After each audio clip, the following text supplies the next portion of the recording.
In this video, I'm going to show you how to fix your dishwasher when it's making a loud humming noise with quick and easy steps. Let's get your kitchen back to peace and quiet. First, check if the dishwasher is properly loaded. Sometimes dishes blocking the spray arm or pump can cause unusual noises. Rearrange dishes to make sure nothing is stuck or rubbing. Next, inspect the drain pump filter. A clogged filter can make humming sounds. Remove the filter, clean out any debris, and rinse it well before putting it back. Also, listen to where the noise is coming from.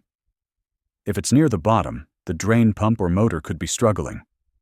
Try running the dishwasher empty to see if the noise persists. If the humming continues, the motor or pump might be faulty and need replacement. This usually requires a technician. Before calling a pro, unplug the dishwasher for a few minutes to reset the system and see if that helps. Regular maintenance like cleaning filters and checking for blockages can prevent loud humming noises.